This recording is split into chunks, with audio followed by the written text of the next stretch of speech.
Welcome to On the Beat, everyone. I'm Troy Thompson. Joining me in the studio today is, of course, Dr. Pritchard from Plastic Surgeons of North Mississippi. Welcome to the show, my friend. Glad to be here. Okay, these last few interviews we've done questions that people may not want to ask you or feeling a little bit too embarrassed. And one of the things that I wanted to talk about was scar revision, because I know people out there when they have surgeries or something may have gone wrong, they are left with a scar that could have been done a lot better. All right, because a scar's a scar. Right. It's unavoidable. You will all have one.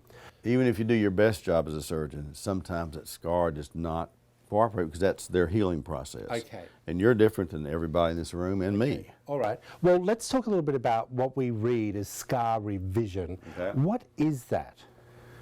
Well, you could have as an example, on a tummy tuck when the incision is down low, I've had patients come in a year later, Yes. and they've loved their results, except the scar had shifted. Like their body, their texture in their skin had allowed to drop some. So now I got this beautiful scar going across, and this is kind of migrated down a little bit. Oh, okay. Yeah, so that's when you talk about revision, because now I have to take that section out and elevate it back to where it was. Interesting. So it is, we want everyone to know scar revision is more surgery? Yes, it's more surgery. Okay. And it doesn't have to be extensive surgery. that's what I was about to It can say be, a to lot you. of time, it can be in office, under local, or maybe just a light sedative or something. Okay. Yeah. Something I asked you in commercial break, and I'm going off track a little bit, but you said, Troy, there are so many creams now that are so great when it comes to scar revision. I thought that was hocus pocus. No. If we get people on anti-scarring creams within 2 weeks of surgery. Really? Oh yes, once I've got them pretty much healed up, we start it, and I run it and every doctor's different. Okay. I run mine for a good 6 months to a year. I have a lot of men who went a year because they're just overdoing it, but their scars are so tiny you can barely see them. We heal a lot better. Yeah, absolutely. I wanted to throw that All the out. women at home are going, oh, shut up, Troy. I was hoping you'd come out and say something like that. All right. Now, we have heard also, I've read in magazines and also had men and women ask me about laser for scar revision. Where do you stand on that, and do you think it actually works? It works to some degree, and I really think it's the scar that you're staring at.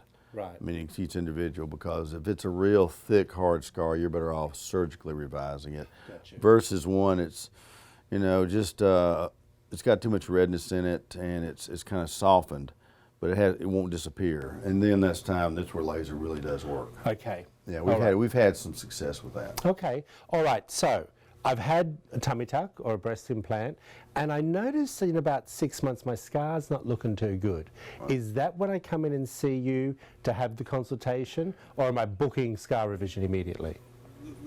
What's the timing? You want to go 9 months to 12 months really? out. Yeah, well, the scar healing goes on for 18 months. Okay. So you want to get close to the 12-month mark before you do this revision. You want the maturity of the scar as much as possible, because you don't want to put immature scar on immature scar, like a cut, and it forms again, because I can't control that. I got you. Yeah. What is keloid? Keloid is a overabundance of scar tissue. It's scar gone wild. I mean, most of the time you see a little mounding at the scar, right? And that's normal, and you expect it to level out. Well, this goes outside the bounds of the scar. Fixable? Fixable. You've seen keloids on ears. Yes. It's big, thick. That's what that is. It's just massive. How it's rare fixable. is that? It's not rare. It's it not happens. rare. No, but they are surgically revisable. I had a girlfriend that had an implant, and she got keloid like no tomorrow. Oh, I know. And it just, she just wouldn't stop crying. She got it fixed, but again, it's something you need to talk to your plastic surgeon about. Sometimes it's a staged surgery. We appreciate you. If you want to find out more, there it all is up on the screen for you. Dr. Pritchard of Plastic Surgery of North Mississippi. Back after this short break.